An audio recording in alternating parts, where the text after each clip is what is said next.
Bom, nós temos aqui outra informação relevante, especialmente na área, então, agora de compras e venda de automóveis e carros usados. E nós pedimos, então, aqui ao Hélio da Fonseca Cardoso, que é um especialista em veículos automotores, para nos orientar. Hélio, muito obrigado aqui por sua gentileza, por atender a Nova Brasil. É um prazer, Heródoto. Bom dia para você e para todos que estão nos ouvindo. Hélio, acho que o primeiro passo quando a gente vai comprar um carro usado é saber se o preço está condizente com o mercado. Está acima, está abaixo. Como é que a pessoa se orienta?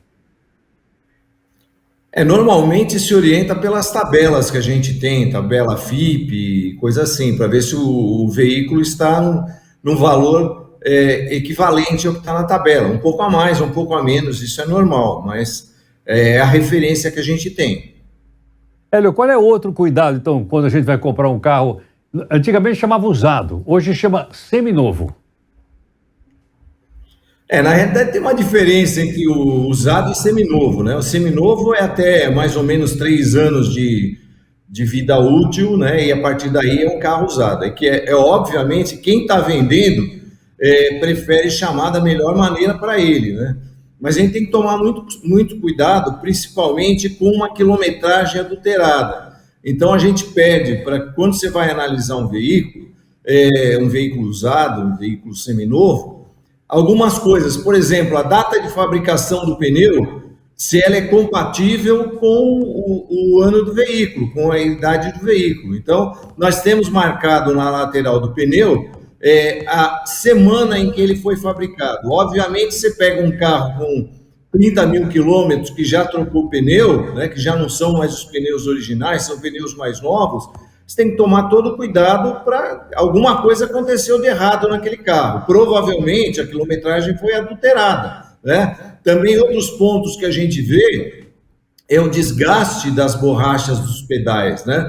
Então, se está muito desgastado, não é compatível com aquela quilometragem que está anotada no painel, você tem que tomar cuidado. Tem muitas formas de você embelezar um veículo quando você vai vender, né? Então, você deixa ele mais bonitinho, mais arrumadinho, mas tem alguns detalhes que você tem que prestar atenção.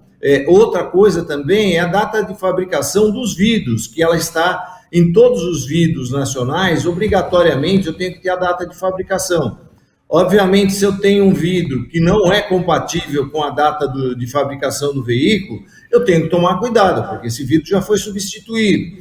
Se ele já foi substituído, qual a razão? Teve um acidente, passou por um acidente e teve que trocar o vidro? Todos esses são indícios para você ter certeza se aquele carro é ou não aquilo que você pretende comprar. Olha, interessantíssimo, Hélio. Principalmente, entre tantas coisas procedentes que você falou, essa do pneu. Eu atualmente não tenho carro, mas nunca imaginei, né, de olhar, por exemplo, a data da fabricação do pneu e comparar isso com o velocímetro. Eu imaginava que esses velocímetros agora são digitais, eu suponho, seria mais difícil se fosse. Eu me lembro lá atrás que eles eram mecânicos, eram mais fáceis de ser mexidos, não é verdade ou não? Imaginei que agora era mais difícil, mas pelo que você acabou de contar, precisa tomar realmente muito cuidado, né? Pelo contrário, viu, Heródoto? Hoje é muito mais fácil. Eu tenho aplicativos de celular que podem fazer essa alteração no velocímetro, uma vez que ele é eletrônico, sem eu desmontar absolutamente nada. Eu tenho programas, óbvio que as pessoas que fazem esse tipo de maldade, eles têm programas que eles conseguem alterar a quilometragem do painel do veículo. Mas tem uma forma, é lógico que não é tão simples, mas tem uma forma que através do equipamento diagnóstico que você conecta ao veículo, ele te mostra a quilometragem que está guardada na central do veículo. Então você consegue ver se aquela quilometragem do painel é compatível com aquela que está na memória do veículo. Então, é lógico que é mais sofisticado, você precisa levar em alguém que tenha esse equipamento, mas hoje já é totalmente possível, com esse scanner, você verificar se a quilometragem do painel é compatível com o que está guardado na memória. Obviamente, para deixar claro para quem está nos ouvindo, pode haver uma diferença pequena de poucos quilômetros entre um e outro, porque como eu tenho isso recebendo da roda, do movimento do veículo, eu posso ter uma variação pequena, mas uma variação muito pequena, que não pode ser, por exemplo, 3.000 quilômetros entre um e outro. Isso está errado, alguma coisa ocorreu. Hélio, na sua avaliação, você que é um especialista nisso, esse é o principal problema ou não? A alteração do velocímetro?